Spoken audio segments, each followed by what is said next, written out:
Monseigneur Jérémie, ça va faire bientôt 5 ans que vous êtes à la fois à la tête de la métropole grecque de France et aussi du comité interépiscopal.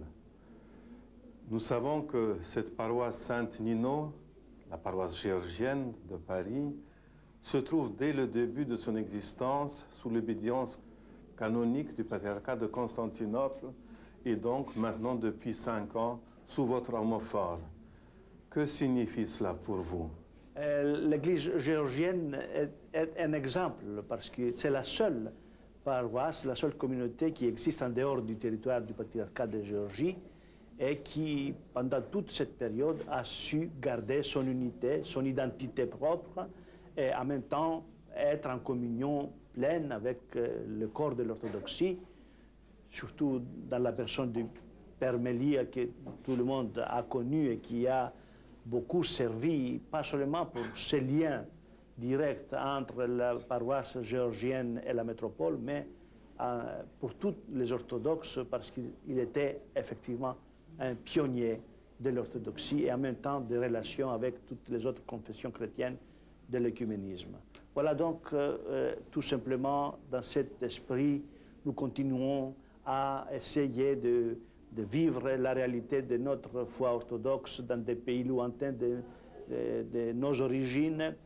Et de plus en plus, nous sentons le besoin de nous unir. Et nous sommes heureux, comme vous le savez et comme tout le monde peut le constater, qu'en France, nous démontrons notre unité, cette unité orthodoxe dans le contexte du comité interépiscopal orthodoxe et dans la collaboration directe, profonde et unanime de l'orthodoxie en France, dans une perspective qui couvre l'avenir avec un espoir de développer l'élément orthodoxe dans ce pays avec une expression autochtone, locale.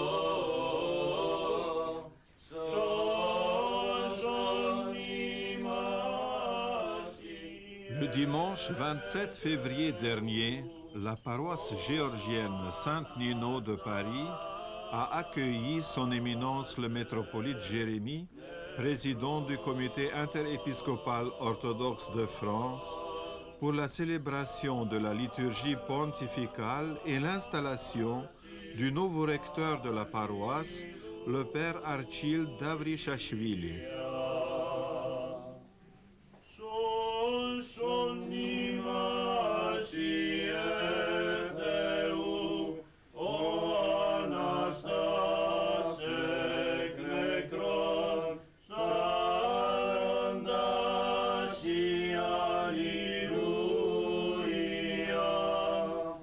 Venez adorer le Christ et vous prosternez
Seigneur, Seigneur, regarde-nous du haut du ciel et vois et visite et édifie cette vigne que ton bras droit a plantée.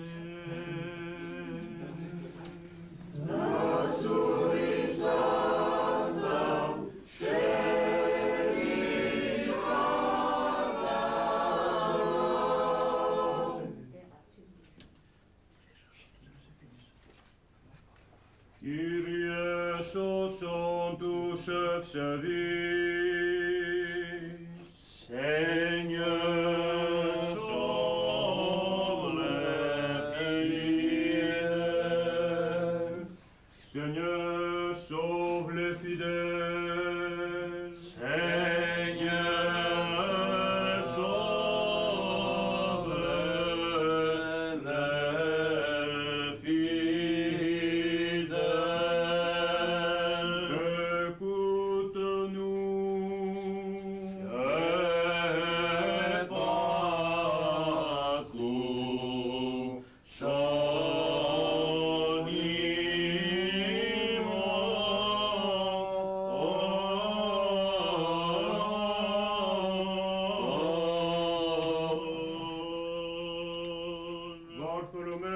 Le protodiacre prononce le Ad multos annos pour le patriarche Bartholomé de Constantinople.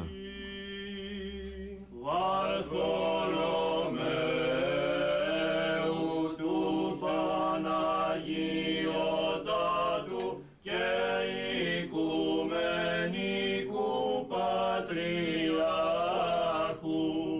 όλα τα έτη. Ιερεμίου του Σεβασμιωτάτου και Θεοπροβλήτου Μητροπολίτου, της Αγιωτάτης Μητροπόλεως Γαλλίας, υπερτίμου και εξάρχου πάσης Ιβηρίας, ημών δε πατρός και επιμενάρχου, πολλά τα έτη.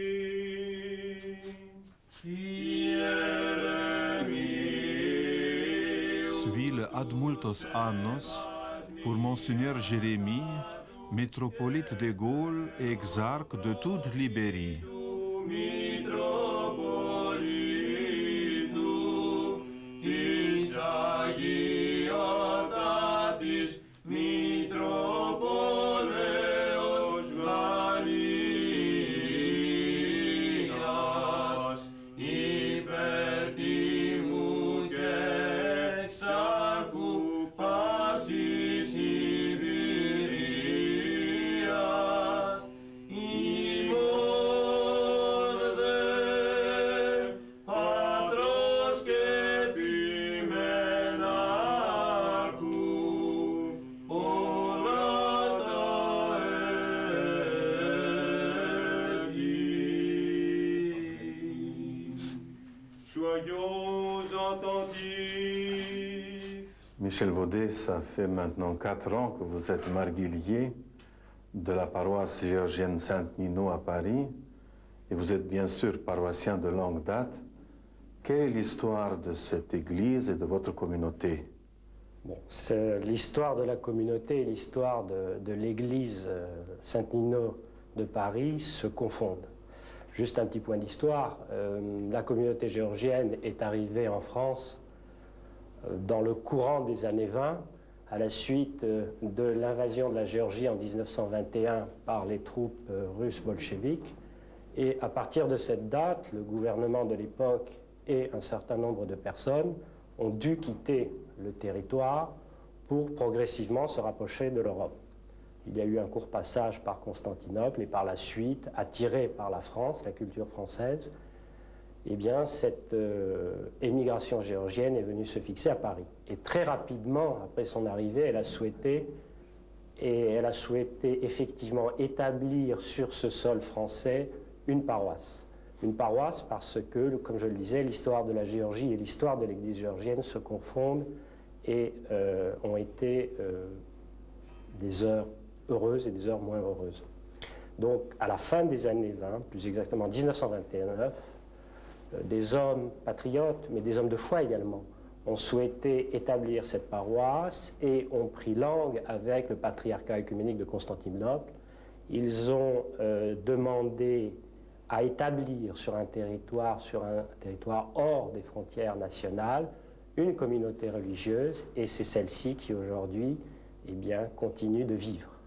Le père Archil est le digne successeur de ceux qui l'ont précédé, le père Grigol, le père Nicolas et le père Elimélia, qui lui-même a donc dirigé, était le recteur de cette paroisse depuis 1949. Mais revenons à 1929. À l'époque, ces trois hommes qui avaient créé un comité d'initiative ont souhaité donc établir sous la juridiction du patriarcat œcuménique une église, et c'est le patriarche Basile III qui a autorisé la création en principe et avait donné au patriarche, à son représentant en France, à son exarque, le pouvoir de ratifier cette création.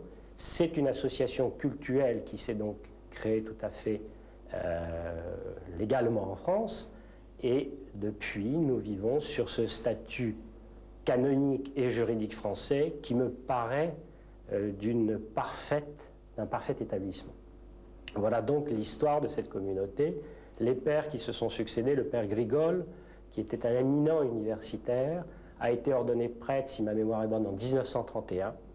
Il est mort en martyr à Auschwitz. Il avait traversé toute l'Europe, les universités européennes. Après la guerre, nous avons eu le père Nicolas, un prêtre qui avait été lui-même ordonné, mais en Géorgie. Il avait quitté, comme beaucoup à l'époque, la Géorgie. Et après le départ du père Nicolas, c'est le père Elimélia qui a donc pris la direction de cette paroisse en 1949 jusqu'en 1988, date de son décès. Nous avons, pendant toute la période que je qualifierais d'intérimaire, bénéficié du support actif de la métropole et de Monseigneur Jérémie, qui a eu la bonté de détacher auprès de nous un prêtre, le père Méthode.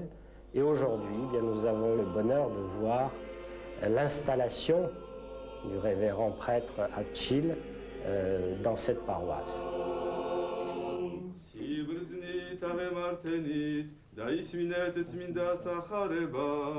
Paix à tous.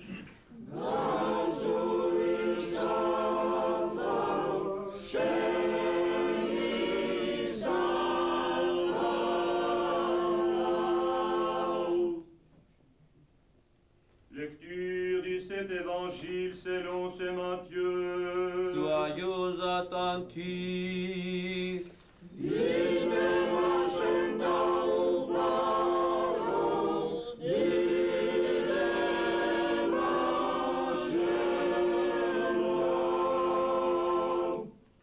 Le Seigneur dit, si vous pardonnez aux hommes leurs manquements, votre Père céleste vous pardonnera aussi.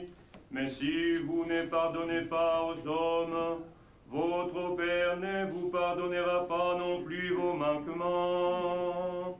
Lorsque vous jeûnez, ne prenez pas un air sombre comme font les hypocrites, qui se composent une mine exténuée, pour qu'on voit bien qu'ils sont en train de jeûner.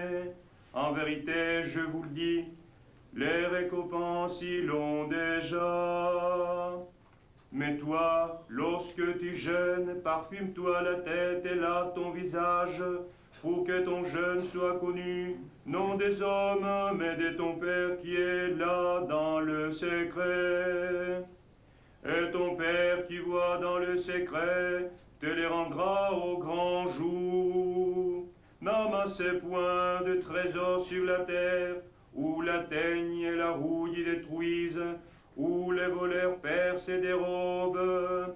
Amassez vos trésors dans le ciel, où ni la teigne ni la rouille ne détruisent, où ne percent ni ne dérobent les voleurs. Car là où est votre trésor, là aussi sera votre cœur.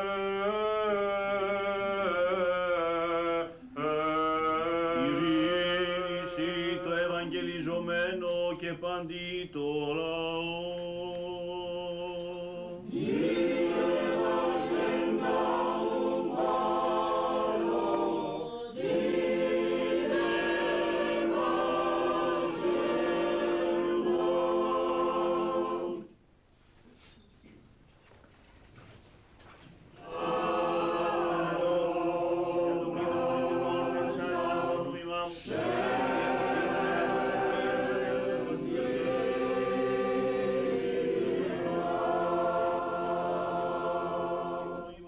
Pendant que Monseigneur Jérémie commence l'encensement des fidèles,